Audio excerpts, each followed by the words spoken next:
तिथे समवेत आहे. जोरदार रेज युअर हँड्स, टाळ्या उंच करून आपण मनपूर्वक असं पारनेर पब्लिक स्कूल परिवाराच्या वतीनं स्वागत करत आहोत.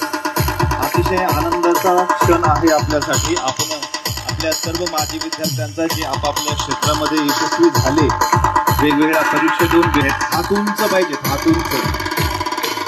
हात उंच. म्युझिकच्या तालाबरोबर आपण टाळ्या वाजवायच्या आहेत. जसं आज आपण समीक्षासाठी टाळ्या वाजवतोय, तसंच भविष्यामध्ये तुम्ही सुद्धा समोर बसलेले विद्यार्थी आज न उद्या वेगवेगळ्या क्षेत्रामध्ये जाणार आहेत आणि तुमच्यासाठी सुद्धा आम्हाला टाळ्या वाजवण्याची संधी मिळणार आहे. अतिशय आनंदाचा क्षण. काही दिवसांपूर्वी तुम्ही ऐकलं असेल की त्यानंतर आपण व्हॉट्सअप ग्रुपवर तिच्या अभिनंदनपर मेसेजेस वाचले. थोडक्यात समीक्षाचा परिचय तुमच्या समोर ठेवण्याचा प्रयत्न करतो.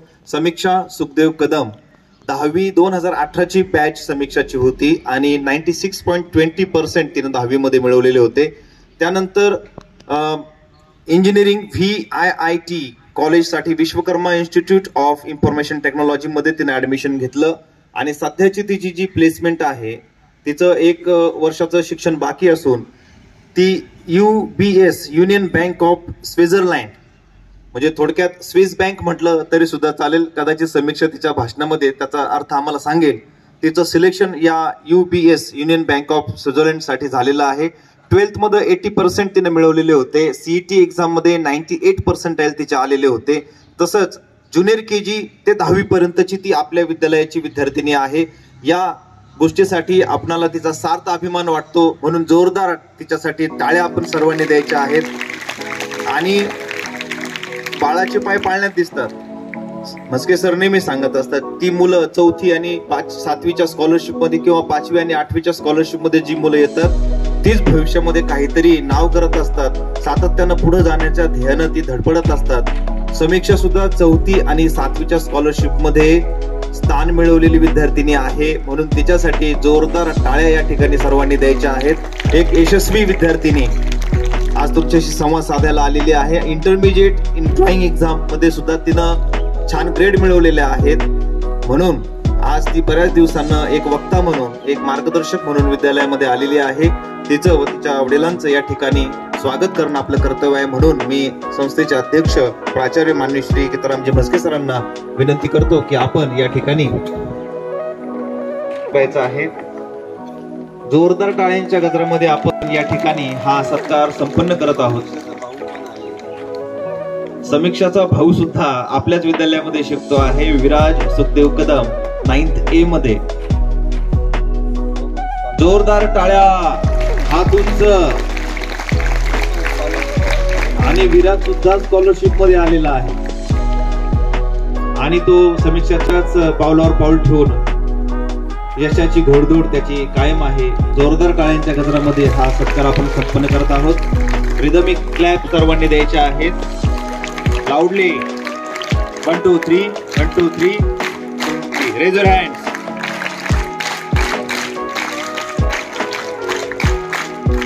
हात उंच, हात उंच. टाळ्या वाजवल्यानं एनर्जी सुट मुली. हात उंच. तर सर्वांनी समीक्षासाठी सायलेंट क्लॅप द्यायचे आहेत, हात उंच करून. काही वर्षांपूर्वी ती सुद्धा इथं बसलेली असताना त्या टाळ्यांचा तिनेही उपयोग केलेला आहे. हात उंच करायचा मात्र एकदम समोर, पंजे समोर. Good morning everyone. Respected Maske sir and all the teachers present here today. First of all, thank you so much for having me here today. It is a day of tremendous pleasure for me. जेव्हा आपण शाळेत असतो असं प्रत्येकाची इच्छा असते काही ना काही छोटंसं आपण अचीव करावं आणि सरांनी आपल्याला परत फेलिसिटेशनसाठी बोलवावं. म्हणजे जेव्हा मी इथं बसायचे, कायम UPSCचे कॅन्डिडेट्स वगैरे सर असं वेगवेगळे लोक आणत असतात जे आपल्याला मोटिवेट करतात. So it is a moment of joy for me. So thank you so much for having me here today. आणि I try to share some incidents of my life with you, किंवा ज्या मी काही चुका केल्या सो की तुम्ही त्या करणार नाही. And I make sure that you get something from me today. So yeah, recently I've placed in UBS company, Union Bank of Switzerland. So काय असतं, ही बँकिंग कंपनी आहे. बँक्स असतात आपण बघतो वेगवेगळ्या, पण याच्यात ज्या टेक्नॉलॉजीज यूज होतात. सो बॅकएंडला तिथं इंजिनियर्स असतात काम करायला, सो ही एक स्विस बँक आहे. स्विस बँक बद्दल आपण सगळ्यांनी ऐकलंय. तर स्विस बँक म्हणजेच union bank of Switzerland. So तिथं मी ॲज अ सॉफ्टवेअर इंजिनियर म्हणून रिसेंटली प्लेस झाली आहे with 12.5 lakhs of package per annum. या आणि मोटिवेशनल थिंग म्हणजे आता का जायचं बाबा ह्या कंपन्यांमध्ये. ऑब्व्हियसली काम करायला तर आपण जातो, बट प्लस फॅक्टर मला तुम्हाला सांगायचं की the facilities this companies provide to us. Like तुम्ही जिथे कुठे राहता ना, कॅब फॅसिलिटी असते, ट्रॅव्हलिंग अलाउन्स भेटतो तुम्हाला, इवन तुमचं जेवण पण कंपनीमध्ये असतं, तुमचे फ्लाईट्सचे तिकीट, तुम्हाला कुठे जायचं असेल तर. सो म्हणजे जर तुम्ही तेवढी मेहनत करून त्या कंपनीत जाल ना, तेवढी केअर ती कंपनी तुमचं घेते. So starting with engineering, like मला 12th CET मार्क्स भरपूर चांगले आलेले, बट बॅड लक माझं की it didn't convert into very good percentile. Like 98 was a good score, but being a student with open category, it was not enough good to get a college like COAP or PICT. COAP म्हणजे college of engineering Pune आणि PICT असे 2 colleges म्हणजे Tier 1 colleges असतात पुण्यातले. हे भेटले तर म्हणजे मी तुम्हाला सांगेलच काय फायदा होतो. But then I entered into Vishwakarma institute of information Technology. It is also very good college आणि कम्प्युटर इंजिनिअरिंगची ब्रांच मी निवडली तिथं. So yeah starting from the college, like मी स्टार्ट केलेलं, लाईक कॉलेजमध्ये वेगवेगळे क्लब्स आणि ॲक्टिव्हिटीज असतं. लाईक जसं आपण स्कूलमध्ये वेगवेगळ्या स्पर्धेंमध्ये वगैरे भाग घेतो, तर तिथं मी एंटरप्रेन्युअरशिप डेव्हलपमेंट सेल, असं EDC म्हणून सेल असतो, त्यात मी काम करत होते. So getting a good placement, you need a very very great personality with very good English speaking skills. So I suggest you to start speaking English today itself. कारण की इंग्लिश खूप गरजेचं आहे. लाईक तुम्ही कुठल्याही फील्डमध्ये जा, तुम्ही डॉक्टर व्हा या आर्किटेक्ट व्हा, being in today's world you have to know English very well. So मी त्या सेलमध्ये ज्यावेळेस होते, आम्हाला भरपूर ॲक्टिव्हिटीज असायच्या. आधी मी 2nd इयरमध्ये ह्युमन रिसोर्स हेड होते तिथं आणि देन पब्लिक रिलेशन हेड. तर मी तिथं खूप काही शिकले, आम्ही वेगवेगळे इव्हेंट्स केले तिथे. सो या माझी पर्सनॅलिटी ग्रो झाली. लाईक आणि ऑब्व्हियसली स्कूल आपला बेस क्रिएट करतो एक, म्हणजे तिथं मला स्कूलनी असं हेल्प केलं की लाईक ऑब्व्हियसली आपल्या स्कूलमध्ये डिसिप्लिन खूप चांगलं असतं आणि a successful person is always a disciplined person. So आपल्याला स्कूलमध्ये असं वाटतं की why so strict, why so much discipline, but it is very important. We are immature to understand that all at that time. Like आपल्याला तेवढी maturity नसते स्कूलमध्ये आपल्याला सगळ्या गोष्टी कळतील असं. लाईक मी काकडे सरांकडे पाहिलं की म्हणजे ते असे थोडेसे स्ट्रिक्ट होते. आपण काही पण नाही बोलायचं त्यांच्यासमोर, खूप विचार करून वगैरे. तर तिथून आपल्याला ही समज येते की आपण काय बोललं पाहिजे आणि काही नाही. तो ही आपण शिकतो मोठे मोठे जसं होतं, एक मॅच्युरिटी येते की काय बोलायचं काय नाही. इवन मोडवे सर पण मला मराठीला होते. इवन जाधव सरांकडे पाहिलं तर ही इज ऑलराऊंडर पर्सनॅलिटी. ते शिकवतात पण he can be strict and entertaining at the same time. त्यानंतर ते अँकरिंग करतात वेगवेगळ्या गॅदरिंग्स वगैरेमध्ये. सो अशी एक पर्सनॅलिटी पण आपली असली पाहिजे. इवन मला भालेकर सर आणि डोमसे मॅम होत्या सायन्सला. सायन्स आणि मॅथ्स हे तुमचं बेस असतं. कधी 9th 10th मध्ये जे NCERT सायन्स आणि मॅथ्स हे सेम टू सेम तुम्हाला नीट असो या JEE असो या CETला. सो आय से यू खूप स्ट्रॉंगली करा सायन्स आणि मॅथ्स. तर आणि मला हे पण सांगायचं की भालेकर सर नेहमी सांगायचे की फक्त तुम्ही बुकिश नका हो, वेगळे बुक्स पण रीड करा. तर त्याचं महत्त्व मला आज जाऊन समजतं की लाईक जेव्हा मी इंटरव्ह्यूला वगैरे जायचे वेगवेगळ्या कंपनीजचा, लाईक मी तुम्हाला एक्सपिरियन्स सांगेल की कंपनीचा. तर एका इंटरव्ह्यूमध्ये तर मला असं क्वेश्चन विचारलं की according to you what is the biggest problem in our country today. Like की जगात सगळ्यात मोठा प्रॉब्लेम की तुझ्या दृष्टिकोनाने काय. तर हे सगळं वाचनातून येतं. And earlier day only I discussed with my dad about that की अनएम्प्लॉयमेंट सध्या खूप मोठा प्रॉब्लेम झाला आहे आपल्या कंट्रीमध्ये आणि ते फार खुश होते. त्यानंतर माझं पुढच्या राऊंडसाठी पण सिलेक्शन झालं.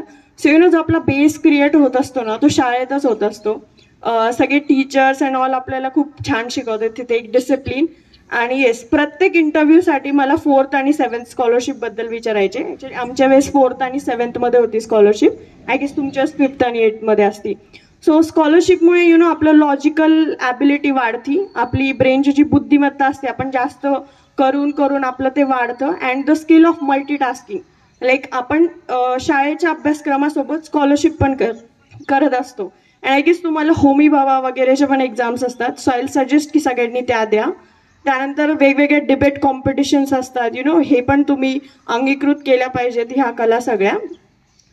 तर yes, talking about the company, like me 7 interviews दिलेले पूर्ण. 7 ॲक्च्युली टेस्टमध्ये पहिले आमचं रेझ्युमे सिलेक्शन होतं, त्यानंतर टेस्ट होती. टेस्टमध्ये एक कोडिंग टेस्ट असते आमची, आणि त्याच्यात मॅथ्सचे सुद्धा क्वेश्चन असतात, की ॲप्टिट्यूड जसं आपल्याला स्कॉलरशिपला असतं ना, तशाच थोडंसं डिफिकल्ट लेवलचं ॲप्टिट्यूड. इवन त्याच्यात एक वेगळी इंग्लिशची पण टेस्ट असते, ज्याच्यात ग्रामर असतं अँड ऑल दॅट थिंग्स, आणि मग कोडिंग राऊंड. ह्या सगळ्यातून सिलेक्ट झाल्यावर मग पुढे 3 इंटरव्ह्यूज होतात, आणि त्याआधी एक असतो ग्रुप डिस्कशनचा राऊंड. सो ग्रुप डिस्कशनसाठी ना you should have a very good general knowledge. Like literally कधी कधी ग्रुप डिस्कशनमध्ये टॉपिक यायचा रशिया युक्रेन युद्ध. सो या you should be knowing about all that things, की जगात काय चालू आहे अँड ऑल, जस्ट बुकमधलं. So you should have a ability of multitasking at the same time. तर या, आणि त्या जस्ट UPSच्या आधीच मला वाटतं मी एक NVIDIA म्हणून कंपनी येते कॉलेजेसमध्ये, this is the company with greatest package. त्याचं 35 lakhsचं पॅकेज असतं या कंपनीचं. अनफॉर्च्युनेटली लास्ट राऊंडमध्ये माझं तिथे झालं नव्हतं, बट येस, तिथं मला पझल्स विचारलेले ॲक्च्युली, की जसे कोड हे आपल्याला IT मध्ये असतात ना स्कॉलरशिपला, की अबाउट रोप्स किंवा circle sitting and all that, असे 3 पझल्स होते. सो छोट्या छोट्या गोष्टी आत्ता ज्या तुम्ही शिकताय ना, त्या आपल्याला आत्ता समजत नाही की ती हेल्प करतात, पण त्या आपण त्या ग्रो करत असतो. की आता तुम्ही 9th जो काही 9th सिलेबस शिकताय, त्यातलं सायन्स असो, मॅथ्स असो, या तुमचं इंग्लिशचं ग्रामर असो, ते आत्ताच एवढं स्ट्रॉंग करा ना की ते नंतर कधीच प्रॉब्लेम नाही होणार. कॉज आय गेस जेव्हा मी 11th-12th होते ना, मला जे सायन्स होतं ना ते पूर्ण आठवत होतं. असं कधीच झालं नाही मी ते विसरले म्हणून, cause I did it very good. 9th 10th खूप हे स्ट्रॉंग असतं. Then I like to tell you, 11th-12th are the most crucial years of our life. That the deciding factor. I like to tell to all the 10th standard people, जेव्हा तुम्ही stream choose करताय 11th-12th science, commerce किंवा arts, anywhere, आपण कोणत्याही स्ट्रीममध्ये गेलो ना, आपण जर तिथे टॉपवर असू ना, तर काहीच प्रॉब्लेम येत नाही. जनरली असं होतं की लोक बोलतात की इंजिनिअरिंग तर सगळेच करतात, इंजिनिअरिंग सगळे करतात because it is the safest option. तुमचं 3 लाखचं पॅकेज तर कुठंच जात नाही इंजिनिअरिंग केल्यावर, बट त्यात तुम्ही टॉप केलं ना. आता आमच्या कॉलेजमध्ये काही असे पण मुलं आहे ज्यांना 35 lakhsचं पॅकेज आहे, ज्यांना 25चं पॅकेज आहे, आणि मला 12.5चं आहे असं. सो तुम्ही जेवढं जास्त तुमचे स्किल्स वाढवाल ना, तेवढं जास्त तुम्हाला पॅकेज भेटण्याची संधी असते. मग तुम्ही JEE करा, CET करा, नीट करा, सगळ्या याच्यात तुम्हाला टॉप राहिलं ना, कुठेही तुम्ही मागं पडू शकत नाही. तर या, आणि 11th-12th मला हे पर्सनली सांगायचं की काय होतं ना, आपण खूप इमॅच्युअर असतो, आपल्याला वाटायला लागतं की आपण मॅच्युअर झालोय. सो 11th-12th सगळे डिसिजन्स तुम्ही घरच्यांना विचारून घ्याल. आपण घरच्यांना कधी कधी विचारत नाही, फ्रेंड्स वगैरेला विचारतो, पण ते पण तेवढंच इमॅच्युअर असतात त्यावेळेस. सो घरच्यांना जर आपण बरोबर विचारलं ना, त्यावेळेस मला खूप वाटायचं की मी कॉमर्स घ्यावं, किंवा कॉमर्समधून पण खूप ऑप्शन्स आहेत, CA वगैरे. बट त्यावेळेस डॅडनी थोडं स्ट्रिक्ट केलेलं की मी सायन्स घेऊन इंजिनिअरिंग किंवा नीट करावं. त्यामुळे I guess I have achieved this today and I am very happy about my placement today. So yeah, credit goes to parents. तुम्ही पेरेंट्सला विचारलं पाहिजे गोष्टी 11वी-12वीत, कारण एक अवखळ त्यावेळेस आपलं वय असतं, आपल्याला गोष्टी समजत नसतात.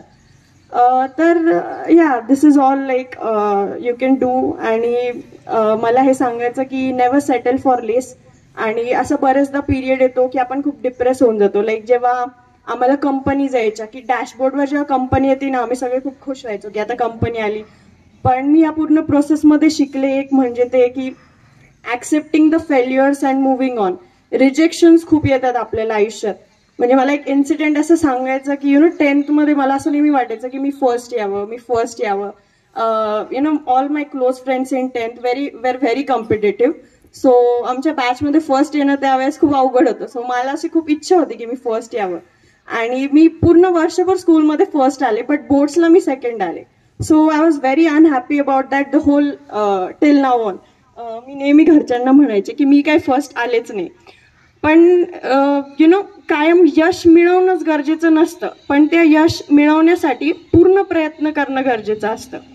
कारण की जेव्हा आपण पूर्ण प्रयत्न करतो ना, ते लाईफच्या प्रत्येक स्टेजवर आपल्याला हेल्प करत असतात.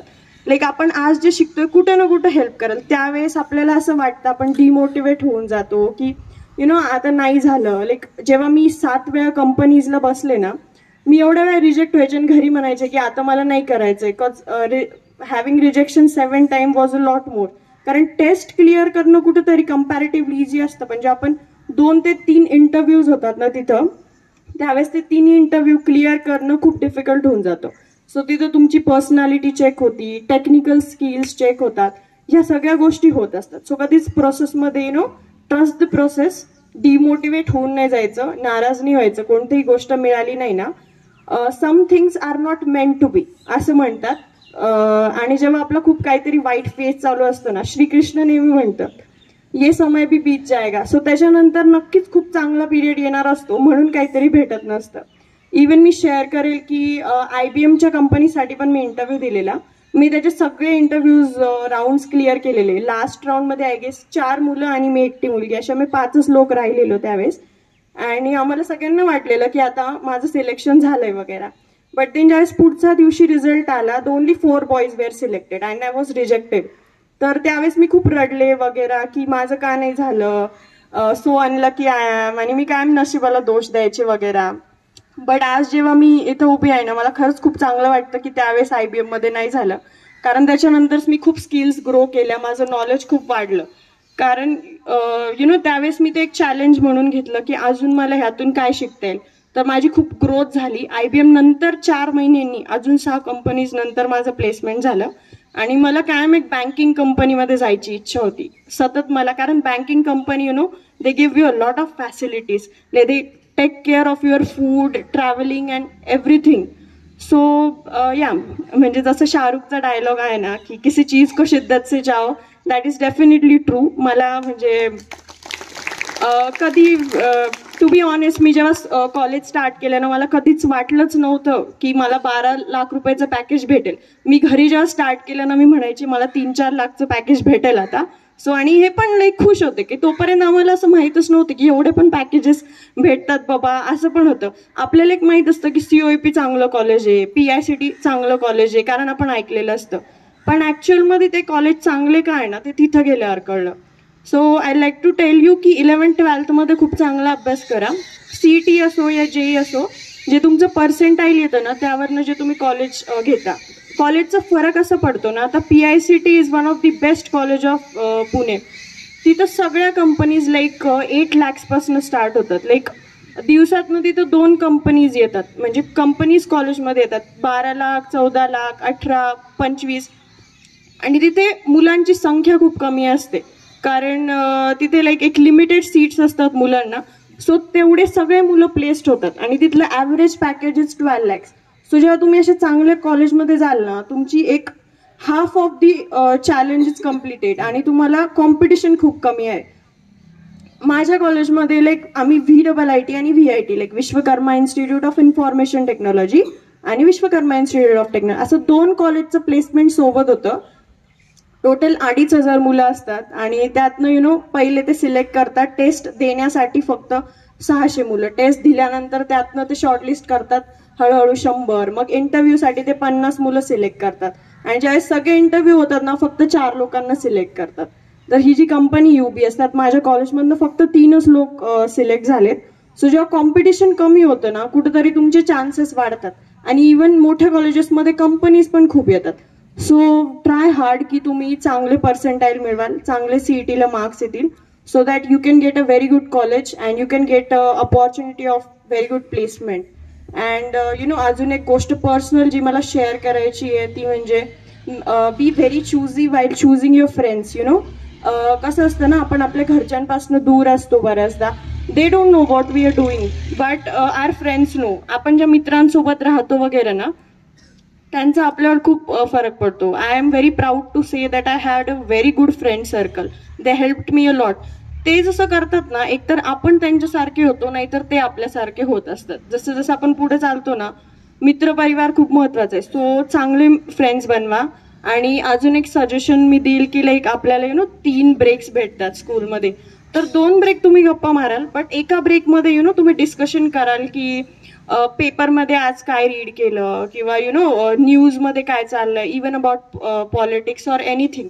जेव्हा आपण हे डिस्कशन करतो ना, हळूहळू थेंबे थेंबे तळे साचे असं म्हणतात ना, तर हळूहळू करून तुमचं नॉलेज वाढेल आणि ती एक सवय लागते.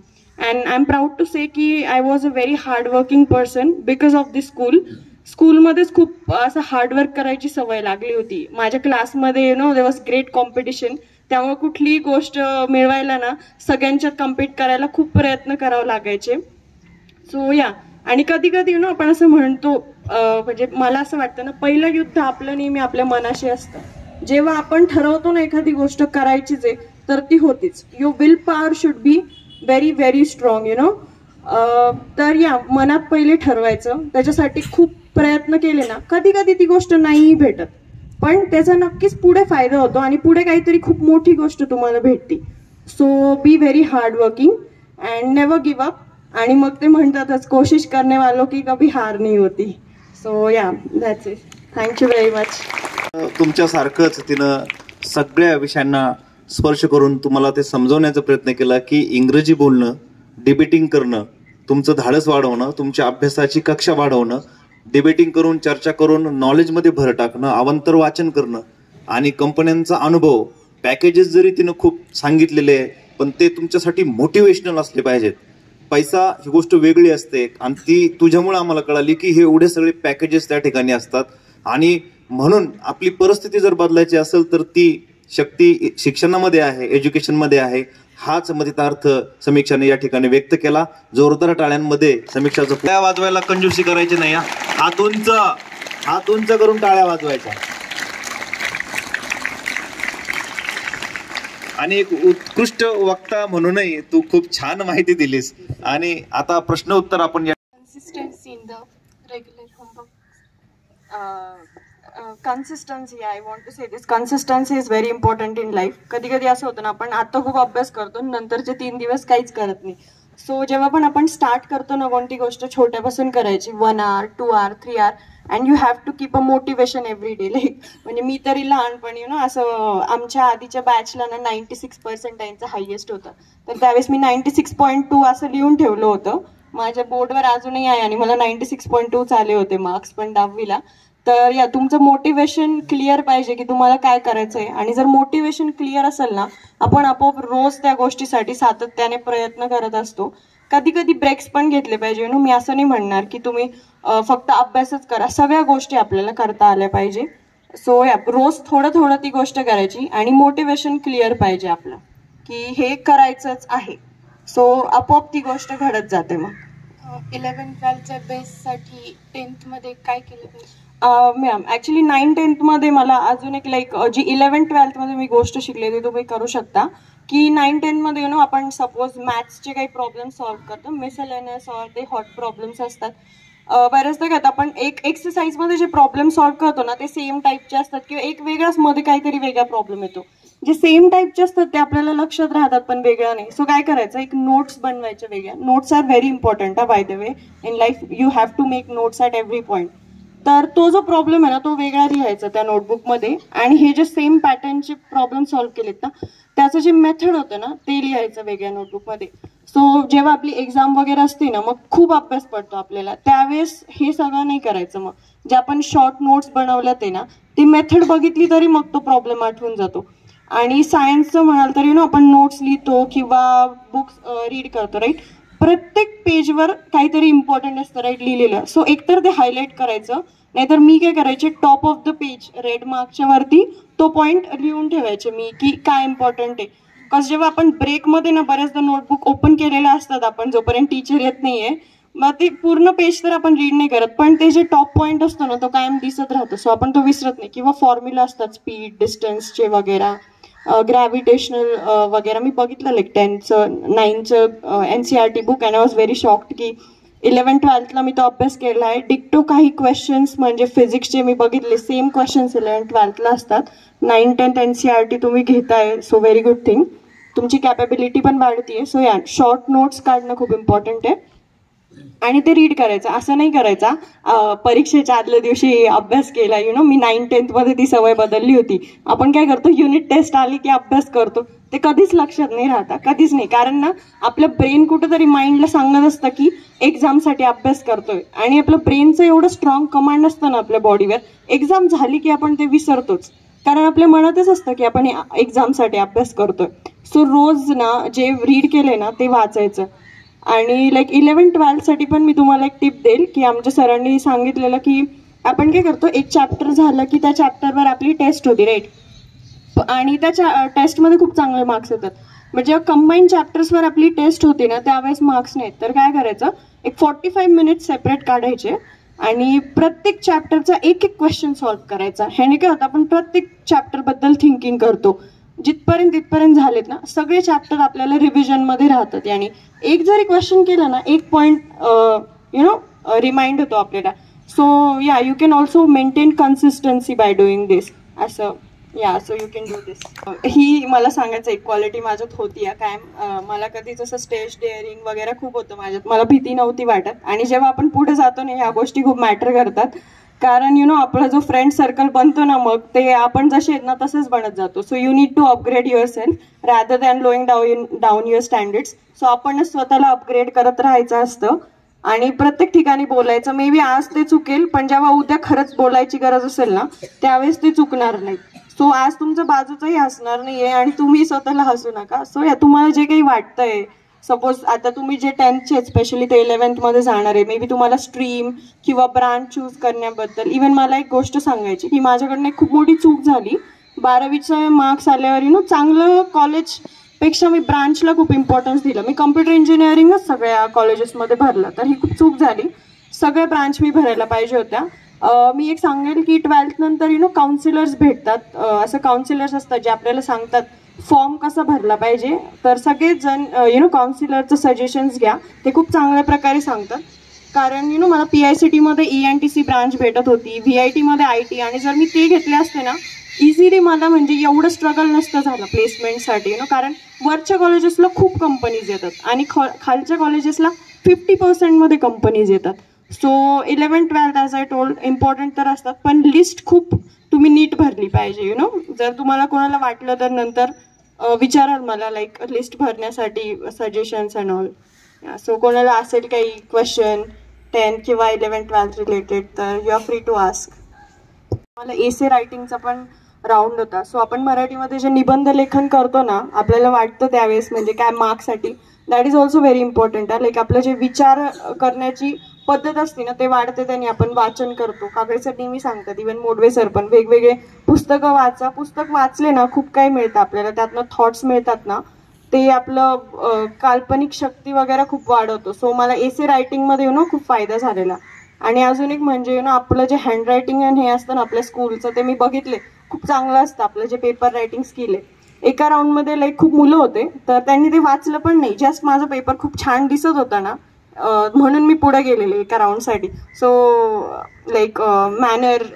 मॅनर्स आपले ना आपल्या पेपरमध्ये दिसतात. So that is also very important मी म्हणेल. आणि इंग्लिशचं ग्रामर काही टेस्टमध्ये इंग्लिशचं ग्रामर असायचं. मला महानूर सर आणि पाचरणे सरांनी इंग्लिश शिकवलेलं. मला आठवतं पाचरणे सरांनी फर्स्ट क्लासलाच एक सेंटेन्स दिलेलं 12 टेन्समध्ये कन्वर्ट करायला. तर अजून पण माझं ते ग्रामर कधीच चुकत नाही. सो आपला बेस इतका पक्का होतो ना स्कूलमध्येच. आणि माझे ना सगळे फ्रेंड्स होते ना, दे वेर व्हेरी शॉक्ड की मी ट्युशन्सला नव्हते जात स्कूलच्या वेळेस.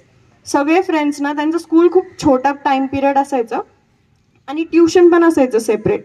ते बोलायचे की शाळेत आम्हाला एवढं शिकवलंच जायचं नाही म्हणून आम्ही ट्युशन्स लावतो. I was very proud to say की I never had any kind of tuitions. आपल्याला असं वाटतं की आपल्या शाळेचा वेळ जास्त आहे वगैरे, बट इट इज व्हेरी वेल. त्या 8 तासामध्ये आपण कधी कधी होमवर्क करतो, ब्रेक्समध्ये फ्रेंड्स सोबत असतो, खूप काही गोष्टी शिकतो. So this timing is very okay आणि yes it is very good.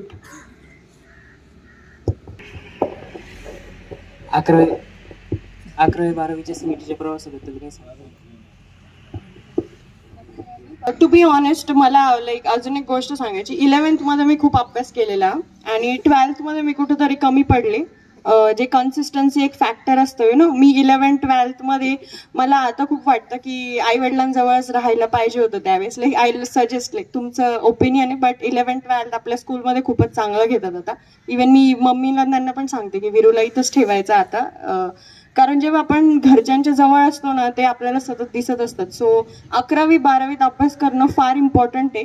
कुठे ना कुठं नाही म्हणजे 50% times they are career deciding factors. कुठेतरी 12th मध्ये माझा अभ्यास कमी पडला आणि मला सतत रिग्रेट व्हायचं 4 वर्ष की मी COEPत नाही जाऊ शकले. It was one of my target जे मी अचीव्ह नाही करू शकले लाईफमध्ये. पहिल्यांदाच असं झालं आणि ते याच्यामुळं की कुठंतरी निष्काळजीपणा झाला माझ्याकडनं.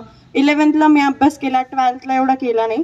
बट लकीली आम्हाला लॉकडाऊनचे काही पिरियड भेटलेला आहे खूप मोठा, तर त्यामध्ये 3 मंथ्समध्ये मी खूप मग अभ्यास केला. सो 11th-12thला यु नो CET नीट जे मी जसं सांगितलं मग अशी त्या टिप्स त्या जर तुम्ही फॉलो केल्या ना आणि एक प्रश्न प्रत्येक दिवस, तुम्ही खूप चांगला स्कोअर करू शकता. आणि CETसाठी यु नो मी सांगेल आपल्याला मॅथ्स, फिजिक्स आणि केमिस्ट्री असतं. तर फिजिक्स यु नो बेसिक जरी तुम्हाला येत असेल ना, physics sometimes is difficult subject, but like फिजिक्सचे प्रॉब्लेम्स थिअरी तुम्ही कव्हर करा. थिअरी जेव्हा आपल्याला समजलेली असते ना त्यावेळेस आपल्याला जमतं. लाईक बरेचदा आपण शाळेतनं प्रॉब्लेम्स पण पाठ करत असतो. ॲक्च्युअलमध्ये मॅथ्सच्या बुकमध्ये जी थिअरी असती ना ती पण रीड करायची असते. त्या थिअरीवर पण CETमध्ये क्वेश्चन्स येतात आणि त्या थिअरीमधनं आपल्याला अंडरस्टँडिंग येतं की प्रॉब्लेम सॉल्व्ह कसा करायचा आहे. पुढे जेव्हा तुम्ही जाल 11th-12thमध्ये कधी जसं डायरेक्ट क्वेश्चन नसतो फॉर्म्युला अप्लाय करायचा. एक तुम्हाला लॉजिकल ॲबिलिटी आली पाहिजे त्या गोष्टीबद्दल की हे कसं फॉर्म्युलेट करायचं आहे आणि मग त्या व्हॅल्यूज काढून you know. So understanding, learning and then solving असं स्किल तुम्ही अपडेट करायला पाहिजे स्वतः. आहेत आणि यानंतर काय देईल?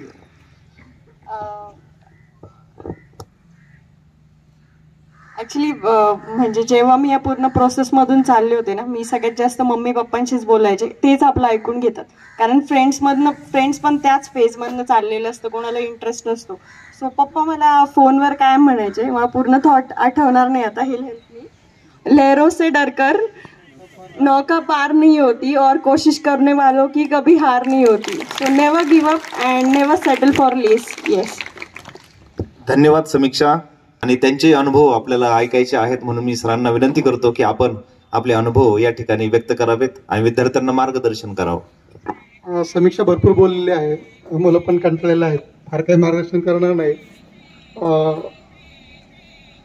आदरणीय मस्के सर, उपस्थित सर्व शिक्षक आणि विद्यार्थी मित्रांनो, समीक्षा ज्युनियर KG पासून या शाळेमध्ये असल्यामुळं तेव्हापासून शाळेबरोबर आणि सरांच्या बरोबर अतिशय घनिष्ठ असा संबंध आलेला आहे. आणि तेव्हापासून म्हणजे या शाळेची ग्रोथ आणि डेव्हलपमेंट या दोन्ही गोष्टी मी पाहत आहे. आणि ही जी ग्रोथ आणि डेव्हलपमेंट एवढी झालेली आहे याच्यामध्ये जे आपण नेहमी म्हणतो हार्डवर्क, तर खरोखर मस्के सरांचं अतिशय हार्डवर्क याच्यामध्ये आहे. कारण बऱ्याचशा शाळांच्यामध्ये आपण पाहतो की संस्था चालक एकीकडे असतात, शाळा एकीकडे चालू असते आणि मग फारसं लक्ष दिलं जात नाही. परंतु आता तर सर स्वतः इथं राहायला आलेले असल्यामुळं 24 तास त्यांचं इथं बारकाईने लक्ष आहे शाळेकडं. आणि म्हणूनच जी काही मुलं बाहेर पडत आहेत किंवा जी काही वेगळं यश या शाळेचं दिसतं, या सगळ्या यशामार्ग सगळ्यात मोठा जर हात असेल तर तो मस्के सरांचा आहे की जो वेळ ते या ठिकाणी या शाळेला देतात. त्यानंतर जो स्टाफ सरांनी नेमलेला आहे अतिशय होतकरू, अतिशय कष्टाळू स्टाफ या ठिकाणी आहे. समीक्षाला अनेक शिक्षकांनी ज्युनियर KG पासून तर ज्युनियर KG पर्यंत शिकवलेलं आहे, 10वीपर्यंत शिकवलेलं आहे. ते सर्व शिक्षक अतिशय कष्टाळू आहेत. नेहमी पालक मिटिंगसाठी मी आजही येत असतो आणि शिक्षकांचं जे कष्ट आहे ते सुद्धा हे जे काही शाळेची ग्रोथ डेव्हलपमेंट झालेली आहे त्याच्यामध्ये किंवा जे काही यश समीक्षाला मिळालेलं आहे त्याच्यामध्ये अतिशय महत्त्वाचं आहे. आणि समीक्षेच्या बाबतीत पण मी सांगेल की ती खरोखर अतिशय जसं सर हार्डवर्कर आहेत शाळेच्या बाबतीमध्ये तसंच ती खूप हार्डवर्कर आहे. म्हणजे मला आठवतं की अगदी सिनियर KG फर्स्टला असेल आणि आम्ही कुठं गावाला गेलो असेल, घर बंद असेल तर ते लगेच दरवाज्यात यायची तिथं आणि त्या पोर्चमध्ये लगेच दप्तर उघडणार आणि लगेच तिचं होमवर्क सुरू असायचं. आम्ही आलो की तिचं पाहायचं वही पुस्तकां तिथं चालू असायचं. ती वाटत नसायची की आता घरात जाऊ मग येऊ होमवर्क करायची. म्हणजे ज्या त्या वेळेचं काम ज्या त्यावेळेस करणं अतिशय महत्त्वाचं असतं. दुसरी महत्त्वाची गोष्ट म्हणजे की जर यश मिळवायचं असेल, सक्सेस व्हायचं असेल तर you should know more than other and you should work more than other. तुम्हाला इतरांच्यापेक्षा जास्त ज्ञान असलं पाहिजे, तुम्ही इतरांच्यापेक्षा जास्त कष्ट केले पाहिजेत, तर नक्कीच तुम्हाला त्याच्यामध्ये यश मिळू शकतं. आणि everything is easy when you are busy and nothing is easy when you are lazy. तुम्ही जर आळसी असाल तर तुम्हाला काही शक्य नाही. तुम्ही सतत कार्यमग्न असाल, जे उद्दिष्ट आपलं ठरलेलं आहे त्या उद्दिष्टामागे सतत धावत असाल तर नक्कीच तुम्हाला यश मिळू शकतं. आणि बऱ्याच वेळा घरी आईवडील असतील, शिक्षक असेल, मी पण शिक्षक आहे, शाळेमध्ये मी पण नेहमी मुलांना सांगत असतो, परंतु जोपर्यंत आपण एखादी गोष्ट ठरवत नाही की मला हे करायचं आहे तोपर्यंत काहीच होऊ शकत नाही. शिक्षकांनी की तुम्हाला किती सांगितलं, त्यांचं काम असं सांगायचं, आईवडील पण सांगत असतात, परंतु आपण स्वतः जोपर्यंत ठरवत नाही की ही गोष्ट मला करायची आणि ही गोष्ट मी करणारच आहे तोपर्यंत काही होऊ शकत नाही. तर सेल्फ मोटिवेशन जे आहे हे अतिशय महत्त्वाचं आहे. बाकीचे मोटिवेशन तर आयुष्यात महत्त्वाचे असतातच, परंतु सेल्फ मोटिवेशन फार महत्त्वाचे असतात. त्यामुळे नेहमी आधी आपण ठरलं पाहिजे की मला हे करायचं आहे, मला हे मिळवायचं आहे. आणि ज्यावेळेस तुम्ही हे स्वतः ठरवता की मी हे करणार आहे, मला हे करायचं आहे, त्यावेळेस निश्चितपणे ज्या गोष्टी आपण साध्य करू शकतो. या ठिकाणी मला बोलायची संधी दिली त्याबद्दल सरांचे मी खूप खूप आभार मानतो. या ठिकाणी आपण बोलवलं, आमचा सत्कार केला त्याबद्दल आभार मानतो. समीक्षा बोलत होती आणि माझा ह्या गोष्टीवर म्हणजे विश्वास बसत नव्हता की माझी मुलं इतकी कर्तबगार आणि इतकी प्रचंड शक्तिवान असू शकतील. याचं उदाहरण आज माझ्यासमोर समीक्षाने दिलं. समीक्षाची बॅच ही तशी शाळेच्या इतिहासातली अतिशय चांगली बॅच होती. कॉम्पिटिशन म्हटलं तर तिथं जे होतं ते परत मला फक्त याच्या बॅचमध्ये पाहायला भेटलं, परत प्रतीक वाळूंच्या. तसं कॉम्पिटिशन आता 9वीच्या बॅचमध्ये आहे, 10वीच्या बॅचबद्दल मला माहीत नाही इतकं कॉम्पिटिशन आहे का नाही, कारण ते प्रश्नच विचारत नाही. तर त्यांचं कॉम्पिटिशन मला समजत नाही, कारण त्यांनी प्रश्न विचारले पाहिजे.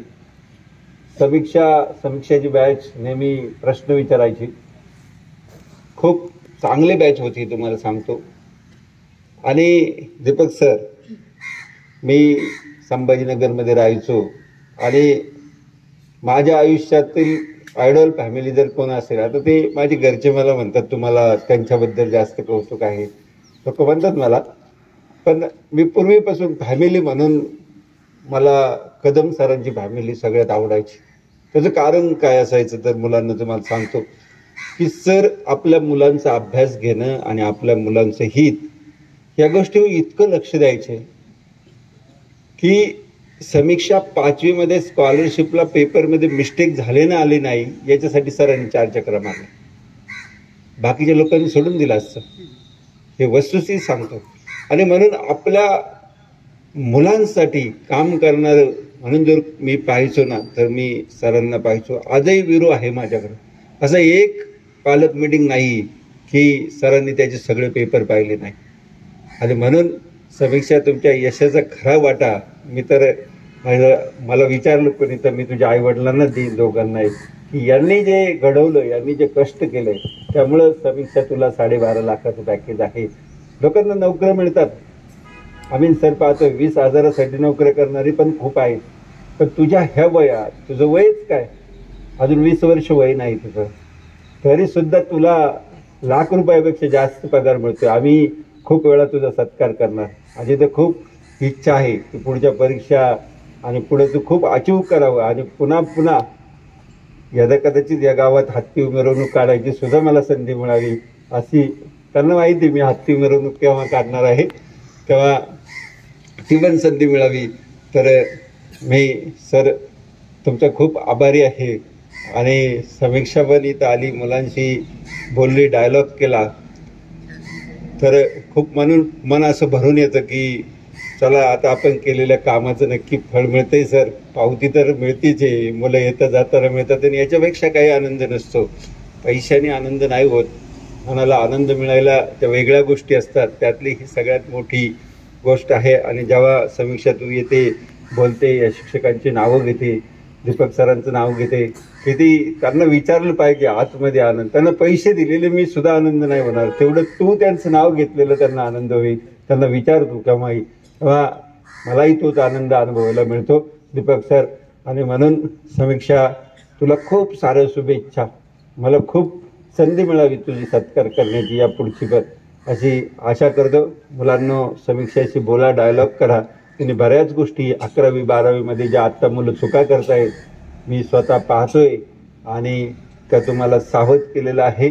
तुम्ही नक्की नंबर घ्या तिचा भाऊ पण तुमच्या सोबत आहे, त्याच्याशी बोला, चर्चा करा आणि सल्ला घ्या. मी पुन्हा एकदा विद्यालयाच्या वतीनं सरांचं, मॅडम नाही आलं, तिघांचं पण मनापासून खूप खूप आभार व्यक्त करतो. तुम्ही इथं आलात आणि सर तुम्ही आदर्शच आहात आणि बाकीच्या पालकांनी, मला नक्की वाटतं का सरांचा आदर्श जर घेतला तर मुलं घडायला नाही टाईम लागत, पण आपलं लक्ष असलं पाहिजे. आपण मुलांसाठी वेळ दिला पाहिजे, तरच मुलांचे मित्र चांगले मिळतात, तरच मुलं चांगलं मित्रांच्यात जातात. आणि ते कदम सरांनी आणि मॅडमनी घडवलं. मी त्यांना खूप धन्यवाद देतो सर. तुम्हाला खरंच अजूनही याच्यापेक्षा प्रचंड यश पाहायला मिळेल मला खात्री आहे, कारण कष्ट जो करतो त्याला यश मिळतं, ह्यात सांगण्यासारखं वेगळं नसतं. पुन्हा आभार व्यक्त करतो आणि थांबतोय. त्या जीवनामध्ये सतत यशस्वी होण्याकडे वाटचाल करण्यासाठी स्फूर्ती देत राहतील. आम्हा सर्वांच्या शुभेच्छा तुझ्याबरोबर आहेत आणि पुढील